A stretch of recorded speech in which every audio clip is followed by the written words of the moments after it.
آج ہم پنجاب کی ایک بہت ہی مشہور لازوال لوک داستان ہیر رانجھا اس پر ذرا گہرائی میں بات کریں گے۔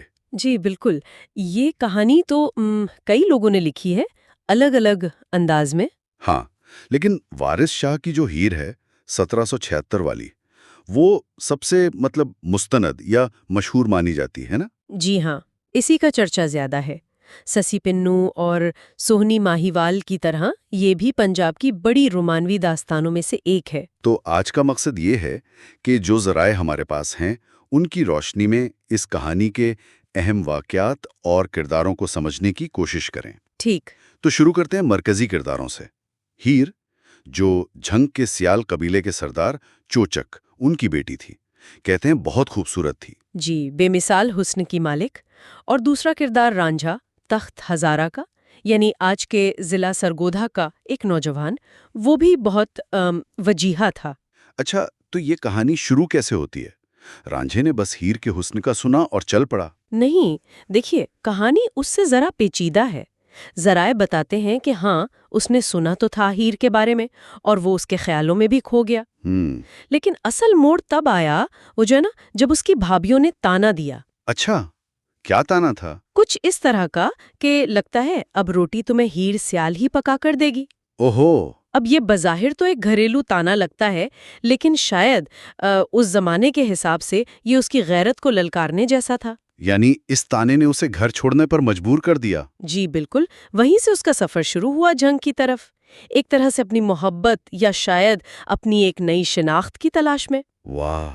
مطلب ایک تانا پوری کہانی کا آغاز بن گیا۔ جی اور پھر آتی ہے وہ مشہور پہلی ملاقات، دریائے چناب کے کنارے۔ رانجھا تھکا ہارا پہنچا اور ہیر کی کشتی میں سو گیا۔ ہاں، ہیر کی سجی سجائی کشتی تھی، خالی تھی تو وہ اس میں لیٹ گیا۔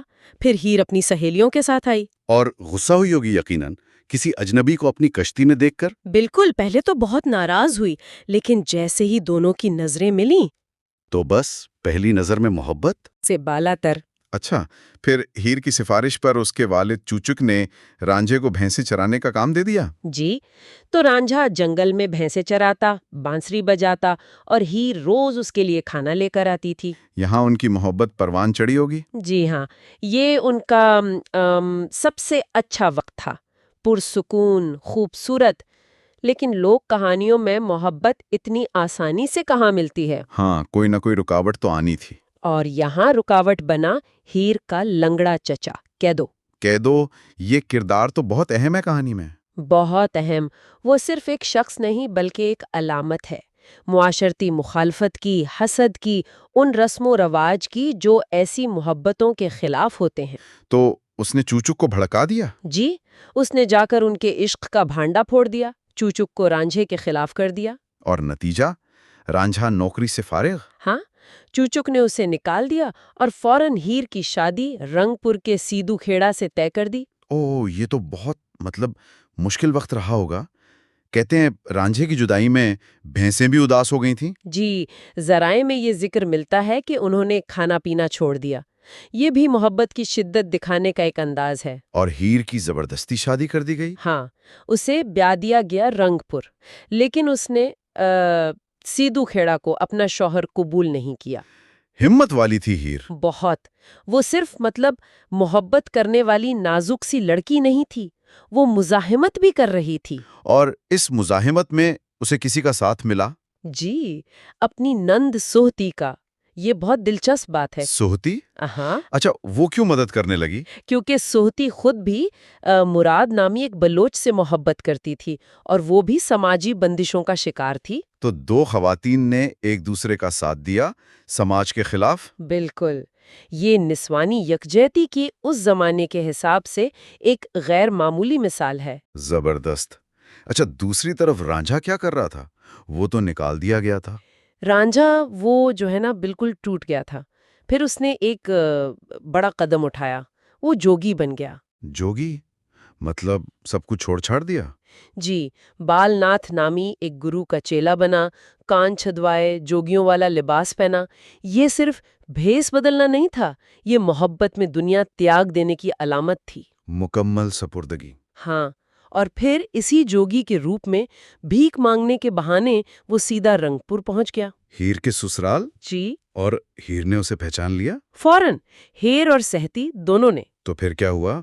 فرار کا منصوبہ بنا؟ جی، اب ہیر اور سہتی نے مل کر پلان بنایا۔ بڑا ڈرامیٹک پلان تھا۔ کیا پلان تھا؟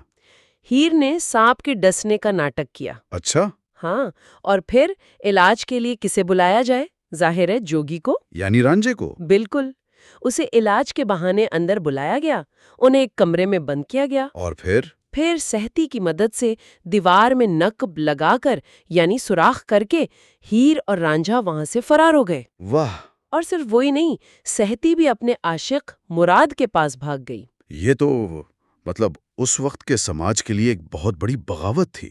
بہت بڑی، کھلا چیلنج تھا یہ سماجی اصولوں کو۔ اس میں ہمت بھی تھی اور خطرہ بھی بہت تھا۔ یہاں تک تو کہانی کافی واضح لگتی ہے، زیادہ تر روایات ملتی جلتی ہیں، جی ہاں، یہاں تک اتفاق ہے۔ لیکن انجام، اینڈنگ، اس پر بہت اختلاف ہے۔ بہت زیادہ۔ کوئی کہتا ہے کہ کھیڑوں نے یعنی ہیر کے سسرال والوں نے انہیں پکڑا اور رانجھے کو مار دیا۔ اچھا، کوئی کہتا ہے دونوں مارے گئے۔ کچھ روایات کہتی ہیں کہ وہ جھنگ پہنچے تو وہاں ہیر کے قبیلے سیالوں نے انہیں قتل کر دیا۔ اور ایک ورژن یہ بھی ہے کہ رانجھا مارا گیا اور بعد میں ہیر کی لاش اس کے محل سے ملی۔ جی، یہ بھی ایک روایت ہے۔ تو انجام پر کوئی ایک متفقہ بات نہیں ملتی۔ یہ اتنے مختلف انجام کیوں ہیں؟ اس کا کیا مطلب سمجھا جائے؟ دیکھیں، یہ لوک داستانوں کی فطرت ہے۔